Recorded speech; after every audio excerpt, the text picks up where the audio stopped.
Hi, it's Kimberly Lane, leadership and engagement expert and coach. Today we're going to talk about chapter 3, the power of digital technology, from my book, Connections Change Everything. There's a great quote that states there's a new study that says 64% of Americans own a smartphone. And a newer study says 100% of smartphones say they own an American. Chapter 3. Who remembers the history of technology, the good old Alexander Graham first invention of the phone, to the dial phone, to the rotary phone, if you will, phone box or phone booths, all the way up to the smartphone we have today? And who remembers that wonderful bag phone? I do. Working in pharmaceutical sales, I had to manage that thing, that big hunky clunky thing in my car. A thrill. Glad we're not there anymore. If you want a little humor, I would encourage you to go look at Ellen's YouTube video where she invites a 17-year-old to come down to read a map, look up a muffler shop in a phone book, and then also try to dial a phone number using a rotary dial phone. Very, very funny, and it's just interesting to see how advanced we are in technology, and that's just not a part of the youth of today, if you will, right? So the positive power of technology. We all know we have the power to see or talk to anyone, anytime, anywhere, across time zones, across continents. It's beautiful.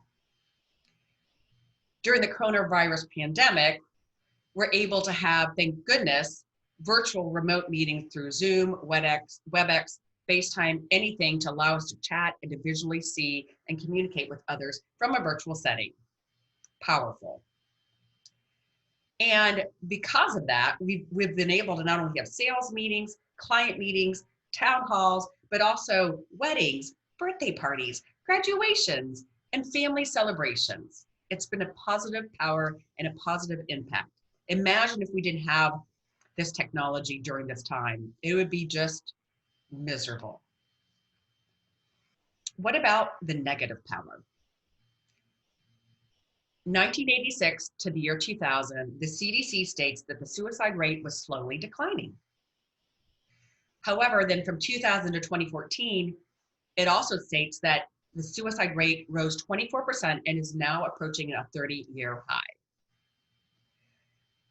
In 2017, the most recent statistics I could get, there are more than twice as many suicides in the United States as there were homicides. Alarming rates. Is this a coincidence? Digital invention?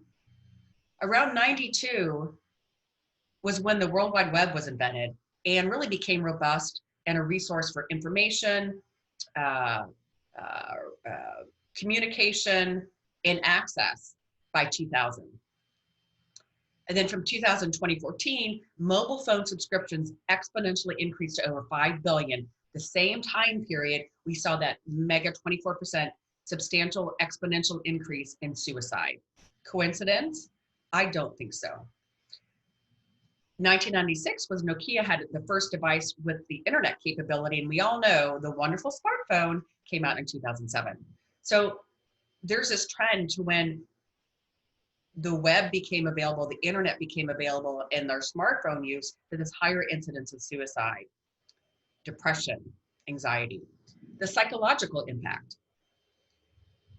Studies continue to show that a relationship exists between the use of mobile devices and higher anxiety and isolation and disconnection.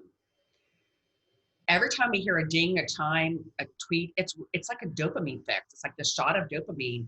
It makes us react. We want to go grab it. We can't just let it sit there. And we feel like lost if we lost our phone, right? Or can't communicate using our phone. And if we are talking to somebody or someone's talking to us and we have our cell phone turned upside down on the table, or we're holding it, or we have our computer up, the other person feels like they're competing for our attention. Wouldn't you? Because as soon as this thing goes off with a text, a ding, a ring of the phone, we're going to grab it, right? And that person feels like they're competing. And so that's a lot of stress. That's a lot of expectation, right? Additionally, thankfully, we had the Zoom during the pandemic. However, we're starting to feel a little zoomed out, right? And I want to share that it's not the same as human in-person connection. Why? There's a recent study that was done and published by the Wall Street Journal. It's called The Science of Connection. It was in March 2020 issue. It talks about there's a 1.2 second time delay between what we see on the screen and what actually happened, or when it actually happened, I should say.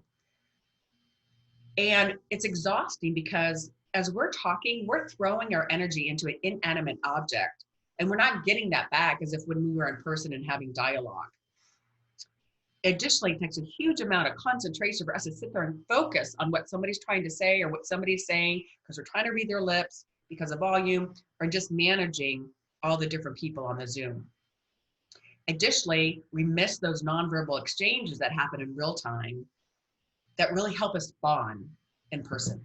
So referring back to that study, it talked about if you had a mother and a baby and the mother spoke to the baby in a different language in person. And then they repeated the study with the mother talking to the baby in a different language over Zoom. And they repeated this with several different mother-child.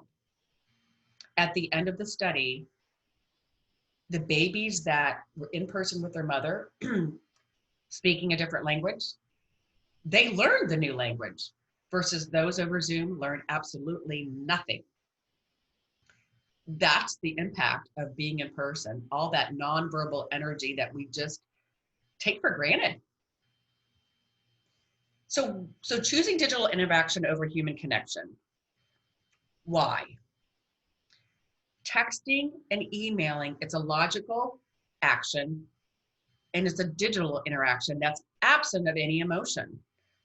You don't necessarily know when someone's texting you what they're feeling. Are they upset? Are they happy? Are they sad? Are they laughing? Same thing with an email. However, when you're face to face or voice to voice, you hear the emotion in their voice. You see the emotion on their face. It's interaction with emotion, which is essential for human connection. Human connection is just as much a necessity for our existence as food and water. Not being connected is just as much as a risk factor as diabetes, being overweight, and heart disease. It's important. So, move this out of the way. So, I'm asking you to put the emotion back into it. Put the emotion back into your day.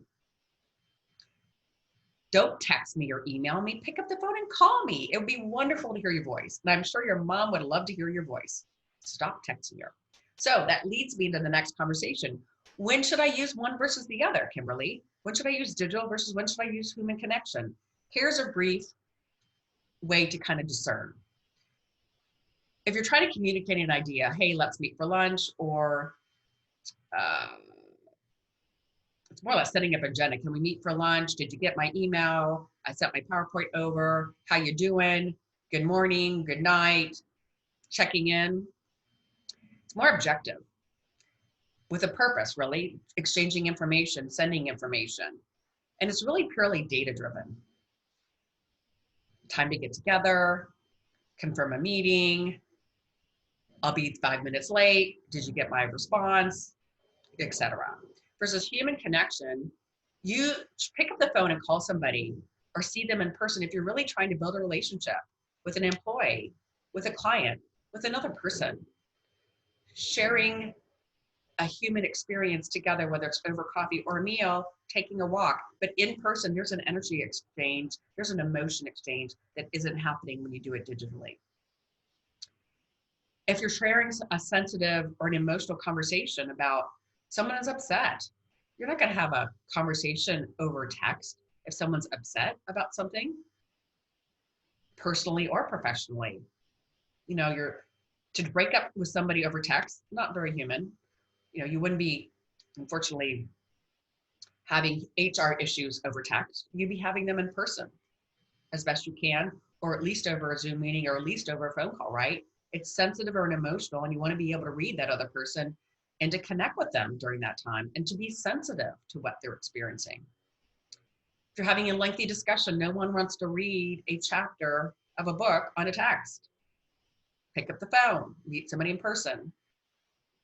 Again, having a conversation that you're trying to bond with somebody and trying to get to know somebody and try to build a relationship with somebody, don't try to do it over text or email.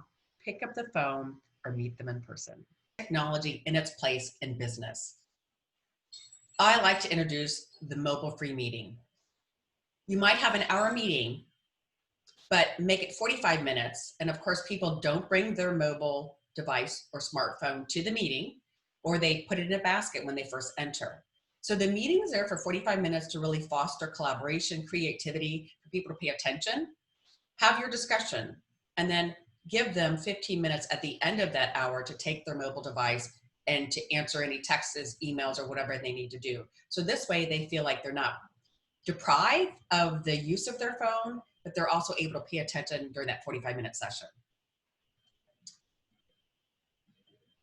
Don't have the person you're talking to feel like they're competing with your smartphone or computer for your attention. Don't just turn it down and put it on the desk. Put it away in the drawer. Close your computer. Put your phone off the table when you're eating with somebody. It's just rude, and people feel like you're not really present and totally concentrated on that conversation. Same thing, choose mobile-free meals. Put it away. It will create a much stronger connection with the person you're talking to, client, employee, and it says a message that I'm present, I'm totally here for you, and nothing's going to distract me. And follow my advice on when you need to use digital for efficiency and to share information, or human connection to actually build a bond and have sensitive or emotional conversations to support the other person and to show that you care about them. An engagement expert and coach. And I'm here to help you build better connections for better business results. Please reach out to me for your complimentary connection session simply by going to my website, www.kimberly-lane.com. Click on the Let's Connect button and sign up. And I look forward to connecting with you.